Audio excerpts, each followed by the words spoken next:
In 1887, Wyoming was a land too wild to love gently. The wind carved through pine and bone alike, and snow arrived without invitation, curling over rooftops like a warning. That winter, the mountains wore their silence like a cloak, and in the town of Three Pines, that silence carried weight. It wrapped around the townspeople, around their stories, around a young woman named Clara Whitmore, whose life had been decided before her heart ever spoke a word. Clara was 24, the daughter of a Union general and the fiancée of Colonel Everett Ransom, a rising military man stationed at Fort Shiloh, just outside of town. On paper, she was everything her father's legacy demanded: obedient, proud, well-mannered in public, and iron-willed in private.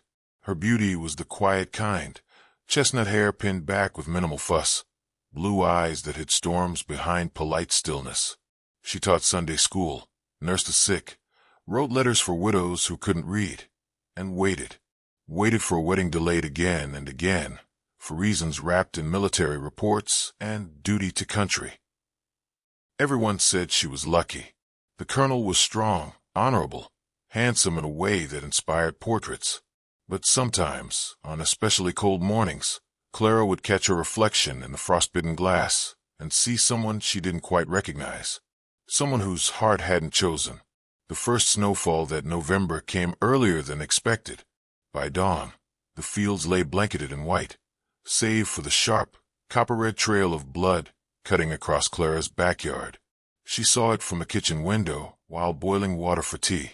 Her fingers froze around the porcelain cup. The line wasn't just a smear, it was a trail. Faint footprints, staggered and uneven, led from the tree line straight toward the grain shed behind the barn. Clara didn't call for help. She didn't scream. She slipped her coat on, grabbed the revolver her father insisted she keep in the drawer, and stepped outside. The wind bit through the wool. Her boots cracked over frozen ground as she followed the trail around the barn, heart galloping inside her chest. The grain shed door was ajar, swaying gently, creaking like something alive. Inside, the air smelled of cedar and blood. Sunlight streamed in through gaps in the boards, casting bars of gold across the figure slumped in the hay. He was half-conscious, barely breathing, curled around his ribs like he was trying to hold himself together. His skin was copper-toned, long black hair matted with blood and pine needles. A native man, Apache by the look of his beadwork, though his clothes were torn and faded. His left leg was wrapped in a strip of cloth soaked deep crimson. A musket ball wound, Clara guessed. She leveled the revolver at him, but he didn't flinch.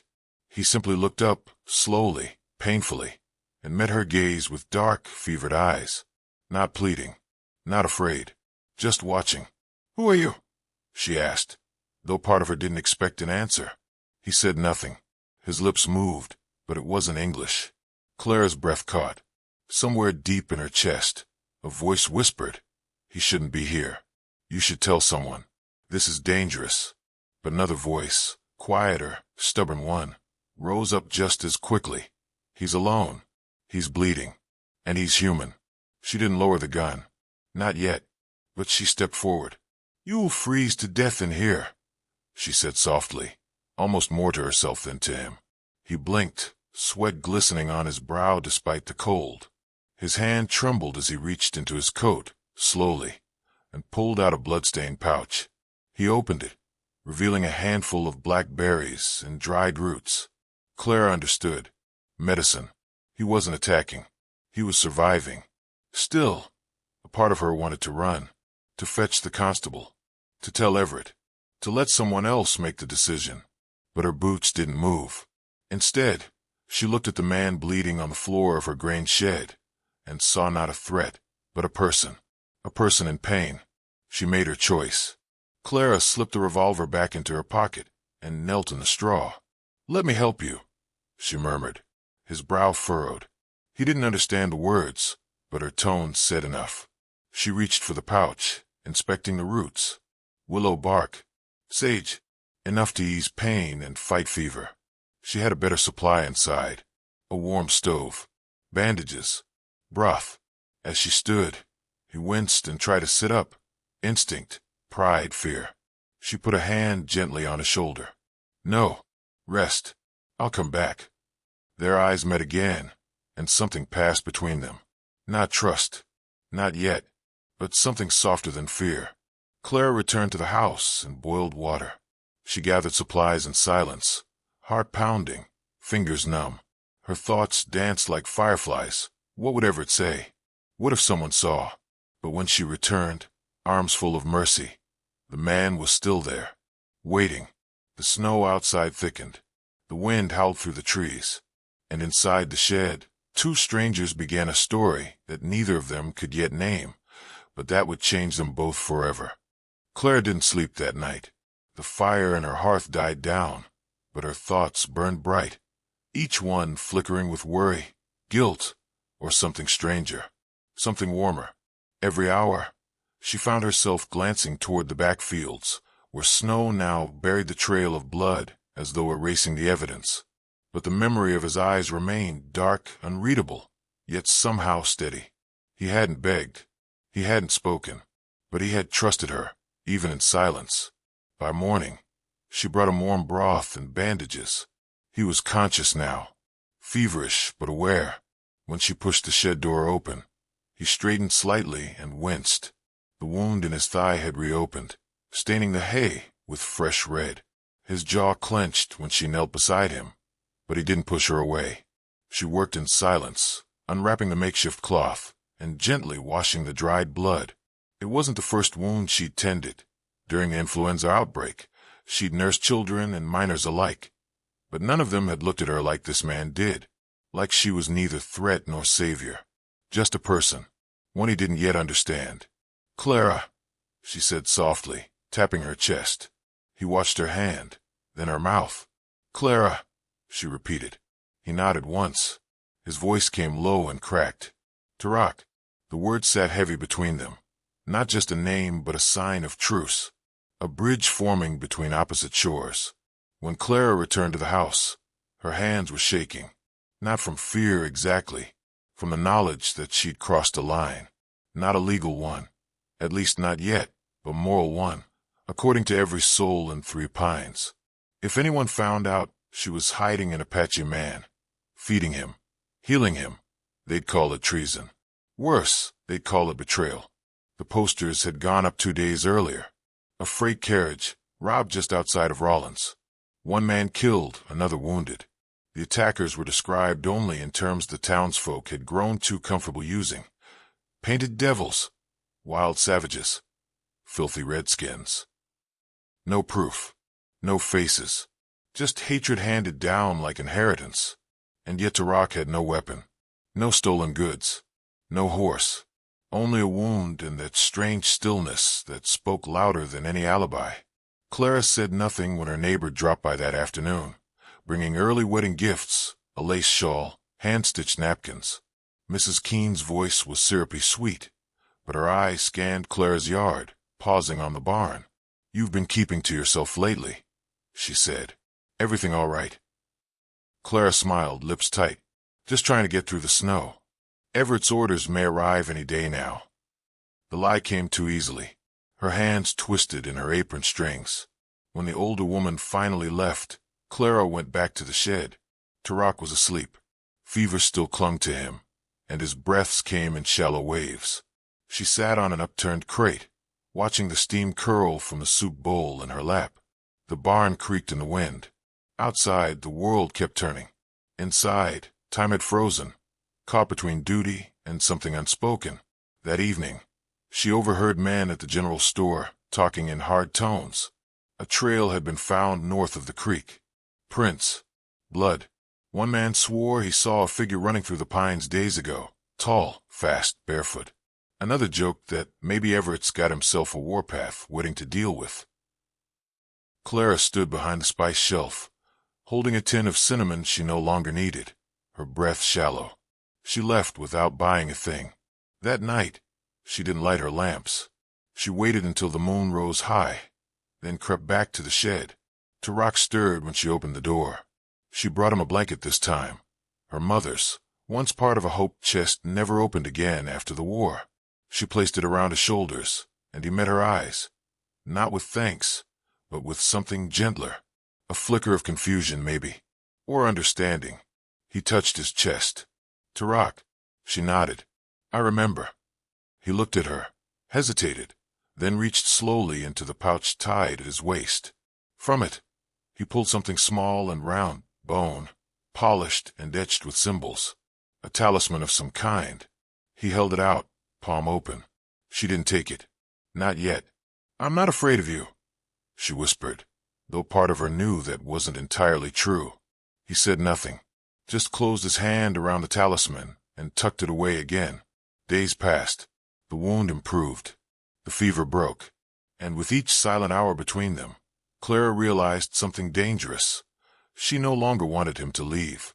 It wasn't romance. Not yet. It was something older, quieter. A shared solitude. The knowledge that each of them, in different ways, had become prisoners of a life not entirely their own. The town would never forgive her if they knew. The colonel would never understand. And yet, each morning, she returned with soup. And each evening, she sat by his side until the cold forced her back inside. 1 week later, when the snows began to melt and the trails turned to mud, Clara made a decision that would fracture everything she'd been raised to believe. She brought him into the house. Not through the front door. Not where anyone could see. But through the cellar. Quietly, slowly. He limped on her shoulder, one arm around her for balance. She made up a bed in the pantry with folded blankets and an old mattress, and for the first time, she saw him smile. Not with his mouth, but with his eyes. The kind of smile that says, "You didn't have to, but you did." She said nothing, because deep down, she didn't know why she was doing this anymore. Only that it felt more honest than anything else in her life. The days turned heavier after she brought him inside. Not colder, though the Wyoming wind still clawed at the shutters, but heavier, like each minute carried a truth too big to name. The truth that she had crossed a boundary that couldn't be uncrossed. And more dangerously, that she didn't regret it. Clara no longer lived in her house the way she once had. Her footsteps were quieter. Her curtains remained drawn. She cooked in silence, always making just a little too much, slipping the extra portion into the cellar with the care of a woman tending to something fragile and forbidden. At night, when the candles were out and the wind whistled through the eaves, she'd sit in the parlor chair, her hands in her lap, heart somewhere in the space between dread and longing. Tarak healed quickly. Too quickly, maybe. It was in his nature. His kind had never been allowed the luxury of slow recovery. He moved with the restraint of someone who had spent a lifetime avoiding notice. And yet, in the quiet of Clara's cellar, he allowed something else to emerge. Stillness without fear. They still spoke little. Words came in pieces. Gestures filled the gaps. Clara would lay out a bowl of hot stew, and Tarak would nod, murmuring something low, unfamiliar but soft. One morning, he left a feather on her kitchen table, dark brown with streaks of gold. She didn't ask where it came from. She simply tucked it into the top drawer beside her letters from Everett. And then, one afternoon, everything nearly fell apart. A knock came at the door, sharp and impatient. Clara froze halfway down the cellar stairs. Her breath caught in her throat. She turned to Tarak, who sat up straighter on the cot, eyes alert. Neither of them moved. Then came the voice. "Miss Whitmore? It's Captain Emery. You home?" Clara cursed under her breath and bolted up the steps. She smoothed her skirt, tried to quiet the panic in her face, and opened the door. The captain stood tall and square in his coat, boots dusted with dried snow, hat tucked under his arm. He was a good man, if too eager to please Everett. His jaw was tight. "Forgive the intrusion," he said. "We're searching homes today. Just the outer buildings. Orders from Fort Shiloh." Clara's stomach dropped. "Searching," she echoed, forcing calm into her voice. "There was another robbery, north of here. 2 troopers dead. Apache tracks, they say." His mouth twisted like the words tasted bitter. "Colonel Ransom wanted us thorough. He's returning tomorrow." Tomorrow. Clara's spine stiffened. "You think the guilty party is hiding in 3 Pines?" The captain hesitated. "There's talk. Some say a woman's helping him, feeding him, harboring him." He studied her face. "You haven't seen anyone?" Her hand gripped the doorframe so hard her knuckles whitened. "No, Captain. No one's come near." He searched her eyes for too long, then nodded. "Well, we'll start with your barn, if you don't mind." Clara smiled, tight, brittle. "Of course." The next 10 minutes passed like a lifetime. She stood on the porch, cold wind whipping her skirt, while 2 soldiers poked around the barn, then the shed. They found nothing. Not the blood-stained straw, not the bits of old cloth she'd burned in the stove days earlier. Captain Emery tipped his hat when he left. "Let us know if you remember anything." "I will," she lied. When they were gone, she rushed back inside and down the cellar stairs. Tarak was gone. For a moment, panic surged, until she spotted the pantry door, half open. He stood inside, pressed to the shadows, still as stone. His chest rose and fell like a hunted deer's. She exhaled, knees giving slightly. "You scared me," she whispered. He stepped forward, slow, cautious. "I know a danger for you," he said, voice rough but firm. She looked up at him. "You are the danger. That's what they think." He didn't reply. The silence between them stretched, but this time it didn't hurt. It held meaning. Fear, compassion, something that neither of them knew how to name yet. That night, Clara didn't go upstairs after bringing down dinner. She stayed. She sat on the floor beside the cot, back to the wall, watching the flame of her lantern flicker in the draft. Tarak sat too, arms crossed, eyes not on her, but not avoiding her either. "I was promised to the colonel," she said finally, her voice barely above a breath. Tarak turned his head slightly. "He writes when he can. Plans a spring wedding. My father arranged it." She paused, then laughed, but there was no joy in it. "Funny, isn't it? My life's already written in someone else's hand." Tarak tilted his head. "You choose it." She blinked. "No," she whispered. "Not really." They fell into silence again, but something inside her had shifted. Admitting the truth out loud made it harder to keep pretending. Days passed. Clara told no one about the search. She washed the captain's visit from her memory, like dirt from her apron. But the weight of it lingered, like the knowledge that Everett would return any day. And when he did, she would have to choose. The colonel, or the man they called Savage. One afternoon, Clara brought a basket of sewing down to the cellar and sat near Tarak, without a word. He watched her thread the needle, watched the small repairs she made on a shirt, his shirt now, a cast-off from her father's trunk. He lifted his hand slowly and pointed to the stitching. "My mother do this." Clara looked at him. "She sewed." He nodded. "Strong hands, like yours." She blushed, unsure why. He reached into his pouch and pulled out the carved talisman again. This time, he placed it beside her knee. "For you." Clara stared at it. A symbol etched into the bone. A bear guardian, protector. She picked it up, held it carefully between her fingers. "Why?" Tarak shrugged. "You give me healing. I give you strength." The lantern hissed. She clutched the talisman in her palm. It was warm from his hand, as if it carried his memory with it. And in that moment she knew. She wasn't just hiding a fugitive. She was keeping something sacred, something neither law nor loyalty could contain. The days began to blur together, not because they were forgettable, but because each one carried the same fragile cadence. Soft footsteps whispered care, a look across a lantern-lit room that said more than any letter could. By mid-December, the snow had begun to soften, but the danger hadn't. The roads were still too deep with slush to ride far, yet word passed quickly through a town like Three Pines. Clara heard it in hushed voices behind her in the general store, in the way women paused their gossip when she stepped too close. Whispers that the Savage was still at large, that he had help, and soon, very soon, the colonel would be home. But inside Clara's small world, inside that warm cellar beneath her father's house, life had found a quiet rhythm. Tarak no longer looked like a hunted thing. The wound on his leg had closed, though it still stiffened when the temperature dropped. He walked with care, each step measured.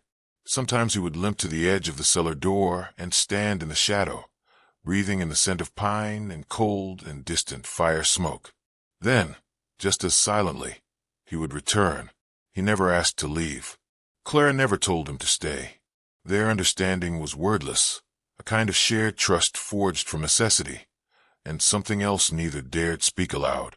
One evening, after she'd returned from town with 2 sacks of potatoes and a heart full of dread, Clara found a stack of firewood neatly arranged by the back porch. Not like her usual pile, haphazard and crooked, but precisely chopped, cut clean and stacked just as her late father had taught her long ago. She stood there in the snow, staring at the neat pile, her breath turning to frost. She hadn't asked. She hadn't needed to, but he had done it anyway. She brought the wool scarf the next night, her husband's scarf, the one she'd kept folded in a drawer for nearly 4 years. She didn't explain, just handed it to him where he sat polishing one of her old lanterns with a cloth. Tarak took it, examined the stitching, the softness of the wool, the faded red thread woven in a simple pattern. He didn't speak, but he wrapped it around his neck with a care that said he understood what it meant. Another night, she found small bone comb left on her sewing table. It was carved delicately, in a design unfamiliar to her. When she turned it over, the teeth were worn smooth, and along the edge was a tiny etching of a hawk mid-flight. She ran her thumb over it and smiled. The house, which once echoed with silence and duty, now held subtle signs of another presence. Her tools were sharpened. The door hinge no longer squeaked, and when the wind howled, the windows didn't rattle so loudly. Someone had reinforced them from the outside. He never said what he fixed. She never asked. It was the language they shared, one of quiet service, of giving without expecting anything in return. One night, the wind roared so violently that even the stove rattled. Clara stayed awake, clutching the quilt around her shoulders, staring into the shadows of her bedroom.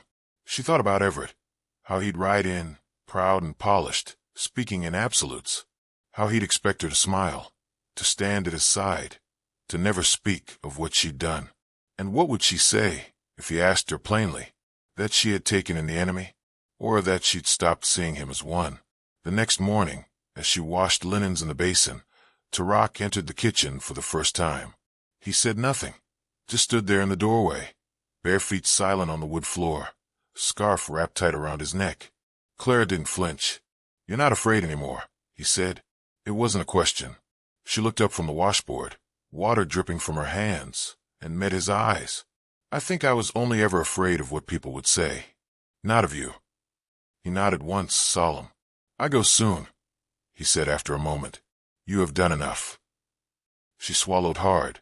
Enough for what? Tarak looked around the room, as if memorizing it. His voice was low.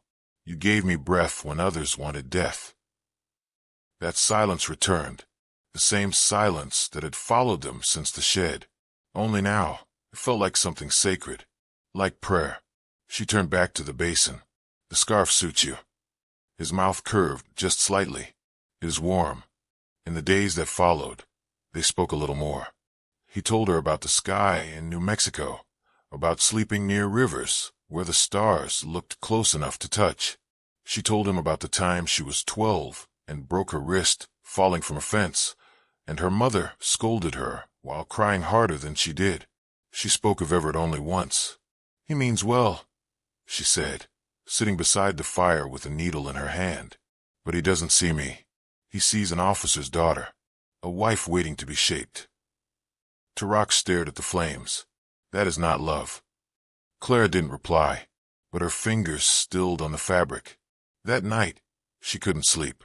She rose quietly, walked barefoot through the darkened hall, and opened the cellar door. Tarak was awake. He sat on the cot, back against the wall, staring into the dim light of the oil lamp. When he saw her, he shifted, but didn't rise. "I couldn't sleep," she said, wrapping her shawl tighter. He nodded once, eyes calm. She stepped into the room and stood there, unsure what she meant to say, unsure if anything needed to be said at all. Then, gently, she sat down beside him on the cot. Neither of them spoke. Outside, the wind moaned against the house, but inside, 2 people sat in silence, not lovers, not fugitives, not saviors. Just 2 souls who had dared to see each other without the armor of expectation. The fire crackled upstairs, and for the first time in weeks, Claire didn't feel alone. The night was still, almost reverent, as if the desert itself held its breath for them. Eliza's fingers trembled as she cinched the saddlebag onto the mare. Her dress had been replaced by borrowed buckskin, the hem stiff with dust and ash from the council fires. Her golden hair was tied back, tucked beneath a kerchief. She no longer resembled the refined daughter of a colonel, but a woman caught between two worlds. Quanah appeared from the shadows with 2 canteens slung over his shoulder, his eyes scanning the brush with the ease of one who had lived among wolves and learned to walk silently between them. "We ride now," he said, "before the sun returns." Eliza nodded. Her heart pounded not from fear, but anticipation. For the first time, she was choosing her own road, one not paved by duty or obligation, but by something far more dangerous, faith. They rode under the cover of night, slipping through the canyons like whispers. Behind them, the embers of the Comanche camp faded into memory. Ahead, across the Rio Bravo, lay Mexican territory, freedom, but also uncertainty. Quanah spoke little, yet the space between them was filled with an unspoken current. She knew that his silence was not distance, but reverence. He was watching for danger, yes, but he was also carrying the weight of her choice, and the cost of it. At a rocky bend, Quanah slowed his horse and pointed toward a shallow pass in the river. "We cross here." The water was swift, icy even under the summer moon. Eliza's horse stumbled, nearly throwing her, but Quanah reached out, steadying both her and the mare. His hand lingered on hers longer than necessary. Once across, they made camp in a grove of mesquite. A small fire flickered low. Eliza sat close to it, trying to dry her soaked leggings, her teeth chattering slightly. Quanah unrolled a buffalo robe and laid it over her shoulders. "You're cold," he said gently. "And you?" she asked, glancing up. His shirt clung to his skin, dark with river water. "I've known worse." She gave a soft laugh, the sound raw and honest. He settled beside her, not too close, but near enough that she felt his warmth. "Do you ever regret it?" she asked. "The path you've chosen?" Quanah's gaze drifted toward the trees, his jaw tightening. "Only when I forget why I chose it." Eliza looked into the fire, and now his eyes met hers. "I remember." There, under a canopy of stars and the cry of distant coyotes, Eliza leaned toward him. Her lips brushed his, not out of impulse, but of certainty. When he kissed her back, it was not the desperate touch of a hunted man, but the promise of one who saw her as an equal, not a prize. In that moment, there were no colonels, no treaties, no fathers with cold eyes and polished buttons, only a woman and a warrior, bound not by blood, but by the stubborn, reckless hope that love could exist between enemies. And as the fire dwindled into coals, they both knew there was no going back. Hoi Chat GPT. The dawn that broke over the arid hills was neither gentle nor forgiving. It arrived sharp and clear, washing the scrubland in light that could not lie. Eliza stirred first, her cheek pressed to Quanah's bare shoulder, the buffalo robe drawn over both their bodies. For a moment, she allowed herself to forget the world waiting beyond the mesquite trees. But reality crept in like the wind, cold and unrelenting. She sat up slowly, brushing dust from her hair, her heart heavy. Quanah was awake too, eyes on the horizon. "They will come," he said quietly. She nodded. "My father." He gave a faint, humorless smile. "He rides with 20 soldiers. They crossed the river an hour before dawn." So this was it. No more illusions, no more dreams spun in the hush of night. Just the sound of boots, sabers, and government papers signed in cities far away. They didn't run. They had done enough of that. Instead, they waited. By mid-morning, the sound of hooves thundered through the trees. A single voice barked orders, her father's voice, still cold, still commanding. He dismounted just beyond the camp, surrounded by armed men. "Eliza," he called. "Step away from him." Now, she didn't move. Her hand found Quanah's. "Daughter, don't make me do this." She took a breath, then walked forward. Not toward him, but between the soldiers and Quanah, arms outstretched. I'm not yours to command anymore. Colonel James Monroe's face hardened, but his eyes betrayed something deeper. Shock, confusion, perhaps even fear. He's a fugitive, a savage. You choose him. I already have. Guns cocked. Tension crackled in the air like lightning about to strike. And then, Eliza dropped to her knees. If you shoot him, she said, voice rising, you'll have to shoot me first. Silence. One long, unbearable heartbeat. Then came a voice from the back ranks. One of the younger soldiers, voice cracking. Sir, we can't seize your daughter. The colonel's jaw twitched. His grip on the reins trembled. But then he did something Eliza never expected. He turned away. Stand down, he ordered flatly. Let them go. One by one, the rifles lowered. Eliza didn't cry. She only watched as her father mounted his horse again, a man diminished by what he could not break or bend. They rode off without another word. That evening, as the sun bled into the horizon and the desert turned to rust, Quanah and Eliza stood side by side, looking over the land they would now call home. They didn't speak of forever. Life in the frontier never allowed such luxuries. But she pressed her palm to his chest, over the scar where the bullet had missed his heart. He covered her hand with his. You saved me, he said. Eliza smiled faintly. You saved me first. And somewhere in the distance, where old worlds died and new ones were born in dust and fire, the howl of a lone coyote echoed, not mourning, but singing. Hoy ChatGPT.